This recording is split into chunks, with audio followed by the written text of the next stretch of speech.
Amitnagar circle પાસે જાહેરમાં મારામારી થઈ કાર અને ટુ વ્હીલર ચાલકનો અકસ્માત થયા બાદ મામલો એટલો વણસી ગયો કે મારામારી થઈ ગઈ। અકસ્માત થતા કાર ચાલક, તેના પરિવારજનો અને મિત્રોએ ટુ વ્હીલર ચાલક પતિ પત્નીને માર માર્યો। મહિલાએ આધેડના માથામાં લાકડીનો ફટકો મારતા લોહીલુહાણ થયા। કાર ચાલક અને તેના પરિવારની ગુંડાગર્દી સામે આવી। ઘટનાને પગલે લોકોના ટોળા ભેગા થયા। લોકોએ વચ્ચે પડી મામલો થાળે પાડ્યો।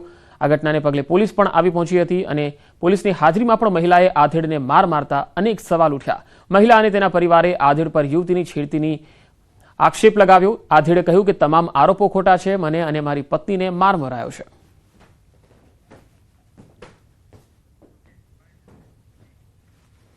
લાકડીથી મારી કોઈ માર્યો લાકડીથી? અચ્છા, હમણાં લેડી જાય ત્યાં હવે નામ થોડી મને ખબર અને એવું નહીં, કેમ મારામારી કેમ છે? કારણ ગાડી આ લોકો ટન લઈને નીકળ્યા ગલીમાંથી ને હું સામેથી આવતો સ્પીડમાં તો હું બચી ગયો। તો હું ખાલી એટલું કીધું કે ભાઈ ગાડી ચલાવ, થોડીક હરકી ચલાવ, મને કે સાઈડમાં લે, ત્યારે હું કાઢું કઈ ગાડી હતી એમની પાસે? હવે યાર એવું ખબર નહીં। અચ્છા, એવું નહીં, કેટલા લોકો તૂટી પડ્યા તમારા પર? આ લોકો ચાર પાંચ જણા હતા। દવાખાના નથી જઈ ગયા તમે? દવાખાના ને કઈ ગયા તો દવાખાને જવા કઈ દે? અહીંયા તમારી અમે તો બેઠા મારે છે। નહીં, મહિલાને કોઈ ખેતી નથી કરી, બે જણે સાઈડમાં કરી હતી, હું અને લેડી છું। યાર તું ખોટું એવું નહીં,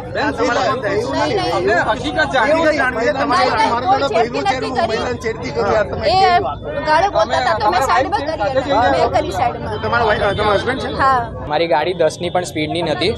હું બહાર નીકળ્યો, ત્યાંથી લઈને 300 મીટર સુધી અંકલે મને ફોલો કર્યા। એમને મારી ગાડી પર ઠોકીને કંઈક કીધું, મને ના સંભળાયું। મેં સ્લો કરી, ધીરે કર્યું, એમને મને ગાર્ડ આપીને કીધું સાઈડ પર ઉભો રહે। મેં સાઈડ પર બહુ દૂર ઊભી રાખી, મારી ગાડી તમે જોઈ શકો છો। અને એ અંકલ અહીંયા આવીને પડ્યા એમના હાઈપર ટેન્શનમાં।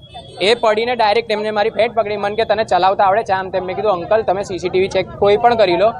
એ મારાથી બહુ જ ડિસ્ટન્સ પર હતા અને એમની આજુબાજુ પણ બહુ જ ગાડીઓ હતી, બધી નીકળી ગઈ, હું એકલો જ બાકી હતો।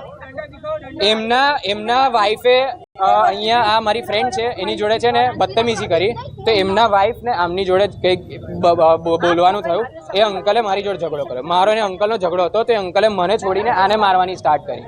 તો ત્યારે પછી ઝઘડો વધ્યો અને ત્યારે મેં અંકલને ડિફેન્સિવ વેમાં સાઈડ પર લઈ જઈને માર્યો। એ પણ એક લાફો માર્યો। એ પહેલા અંકલે તમે જોઈ શકો મારી શું હાલત કરી।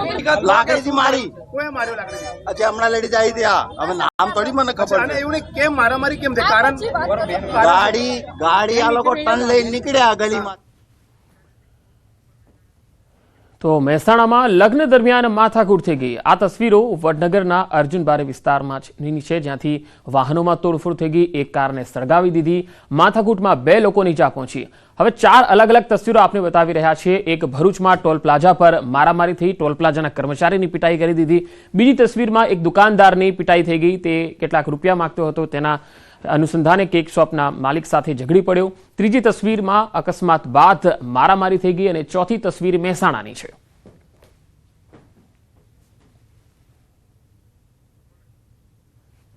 તો 4 અલગ અલગ તસવીરો, 4 અલગ અલગ બનાવ। ક્યાંક લગ્નમાં માથાકૂટ થઈ તો ક્યાંક વાહનોમાં તોડફોડ થઈ, ક્યાંક એટલી મારામારી કરી કે તે વ્યક્તિને ઇજાગ્રસ્ત કરી દીધો।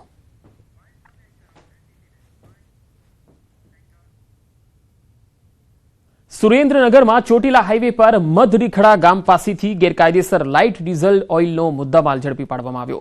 કોટડા સાંગાણીના નારણકા ગામે ધંધાનું સ્થળ હોવા છતાં અન્ય જગ્યાએ ગેરકાયદેસર રીતે વેચાણ કરતા હોવાનું જાણવા મળતા કાર્યવાહી થઈ। તપાસ દરમિયાન 11 બેરલ લાઇટ ડીઝલ ઓઇલ મળી આવ્યું, જેની કિંમત 1.34 લાખ સાથે જ પિકઅપ વાન મળી કુલ 5.34 લાખનો મુદ્દામાલ કબજે કરાયો।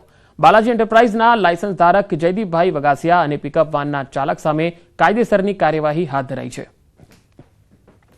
કોટડા સાંગાણી ખાતે પરવાનો ધરાવતા હોવા છતાં જુદી જુદી જગ્યાએ પિકઅપ વાનમાં પરવાનો સાથે રાખી અને ધંધો વેચાણ કરતા હોય, પરવાનાનો મોટા પાયે દુરુપયોગ કરતા હોય, ગાડીની અંદરથી મળેલ 11 બેરલ એલડીઓને જપ્ત કરી તેમજ ગાડીને પણ જપ્ત કરી કુલ મુદ્દામાલ 5,34,000 જપ્ત કરી અને આગળની કાયદેસરની કાર્યવાહી હાથ ધરેલ છે। આણંદના બોરસદમાં આવેલ જંતરાલ ગામમાં દલિત પરિવાર આમરનાથ ઉપવાસ પર બેઠો છે। આ પરિવારના 5 ભાઈએ ઝાપડી માતાજીના પૌરાણિક મંદિરનો વહીવટ કરે છે, ત્યારે આ લોકોનો આરોપ છે કે આ મંદિર આગળ અન્ય વ્યક્તિ ભુવા તરીકે બેસી તાંત્રિક વિધિના બહાના હેઠળ લોકો પાસેથી પૈસા પડાવે છે। આ દલિત પરિવારે ભૂવા બની બેસેલા સંતોષને મંદિરના સમારકામ માટે પણ કહ્યું, પરંતુ તેણે સમારકામ ન કરાવતા આ ભાઈઓએ સમારકામ કરાવવાનું નક્કી કર્યું, જેથી સંતોષ ભૂવાએ કેટલાક લોકોને બોલાવી હુમલો કરાવ્યો, જેના સીસીટીવી પણ સામે આવ્યા। આ દલિત ભાઈઓએ આ મામલે ફરિયાદ નોંધાવી છે। પોલીસ દ્વારા કાર્યવાહી ન કરાતી હોવાના આક્ષેપ સાથે ઉપવાસ પર બેઠા છે। પોલીસનું કહેવું છે કે બંને પક્ષે સામસામી ફરિયાદ લેવાઈ છે। આ બધાએ અહીંયા આગળ રોકાણ કર્યું છે અને એમાં પણ સંતોષભાઈ રામજીભાઈ પરમાર ઉર્ફે લાલજીભાઈ આ વ્યક્તિ જે પોતે બની બેઠેલો ભૂવો છે, અંધશ્રદ્ધામાં લોકોને ઢસડીને પૈસા પડાવે છે, એ વ્યક્તિ આ લોકોને આશ્રય આપી અને આવા કામ કરાવે છે અને અમને ખુલ્લી ધમકી આપીશું, તમારું ફળિયું બારીશું, તમે દલિત છો તો તમે દલિતને આવી રીતે કરીશું। આ રીતે પેલા લોકો બહારથી આવેલા માણસો અમને ધાક ધમકી આપે છે। એમાં કુલ 6 ભાઈઓ છે, એ પૈકી 5 ભાઈઓ એક તરફ છે અને એક ભાઈ એક તરફ છે। મૂળ મુદ્દો એમાં જે ફંડ આવે, ધારો કે મંદિરમાં જે પણ દાન પેટીમાં પૈસા આવે એ 6 ભાઈઓ સરખા ભાગે વહેંચી લે છે। એ 6 ભાઈઓ પૈકી એક ભાઈ છે સંતોષભાઈ પરમાર કરીને ઉર્ફે લાલજી ભુવા તરીકે ઓળખાય છે, જે દાણા જોઈ અને ભુવાજીનું કામ કરે છે। બનાસકાંઠામાં એમડી ડ્રગ્સ સાથે 2 આરોપી પકડાયા છે। ધાનેરા પોલીસે વાહન ચેકિંગ દરમિયાન ડ્રગ્સ ઝડપી પાડ્યું। નંબર પ્લેટ વગરની બાઇકમાંથી ઝડપી પાડ્યું છે 17.80 કિલોગ્રામ હેરોઇન। ધાનેરા પોલીસે 85,000નું માદક પદાર્થ સહિત 1,40,000થી વધુનો મુદ્દામાલ જપ્ત કર્યો। ધાનેરા પોલીસે બંને શખ્સોની અટકાયત કરી છે। છેલ્લા કેટલાક સમયથી સોનાના ભાવમાં સતત વધારો થઈ રહ્યો છે। આજે અખાત્રીજ હોવાના કારણે લોકો સોનાની ખરીદી કરતા હોય છે। જો કે ગત 22મી એપ્રિલની સરખામણીએ સોનાના પ્રતિ 10 ગ્રામના ભાવમાં 4,000 રૂપિયા સુધીનો ઘટાડો નોંધાયો છે। અક્ષય તૃતીયાની તિથિ હોવાના કારણે સોનાના દાગીનાની ખરીદી કરનારાઓમાં ભારે ધસારો જોવા મળ્યો છે। હિન્દુ સનાતન ધર્મ માટે આ પર્વ દિવસ આજે સારો છે, એટલે એના માટે સકન કરવા સોનું માટે આવેલા છીએ। એટલે ખરીદીમાં ઘટાડો હોય એટલે કે મિડલ ક્લાસ ઓલવેઝ કાંઈ પ્રસંગ હોય ત્યારે શોપિંગ કરતું હોય, કાંઈ તહેવાર વાર તહેવાર હોય ત્યારે। બાકી ભાવ ગમે એટલો પહોંચે પણ જે લેવાની છે એ લેવાના જ છે માણસો।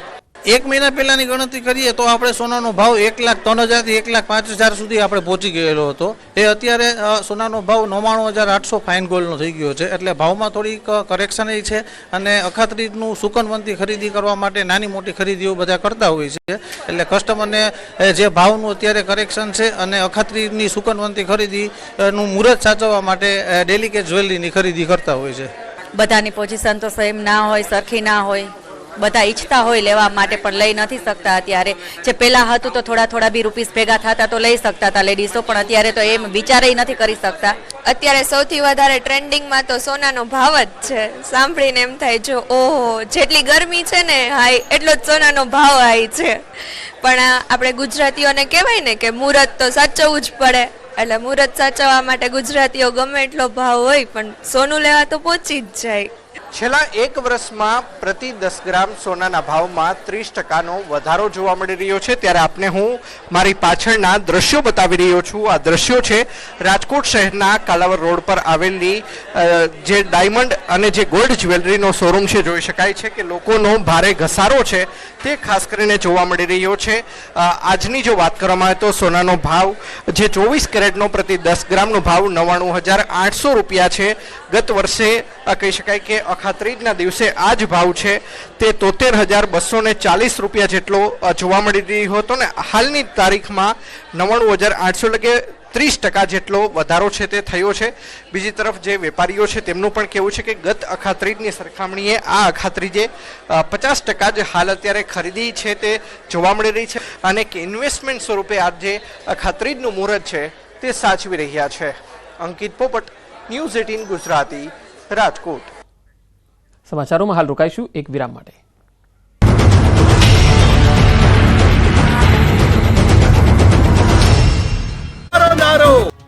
60 જેસીબી, 60 ડમ્પર, 2000 પોલીસકર્મી, 15 SRP કંપની સાથે અમદાવાદના ઇતિહાસના સૌથી મોટા ઐતિહાસિક ડિમોલિશનની કામગીરી કરવામાં આવી। ચંડોળા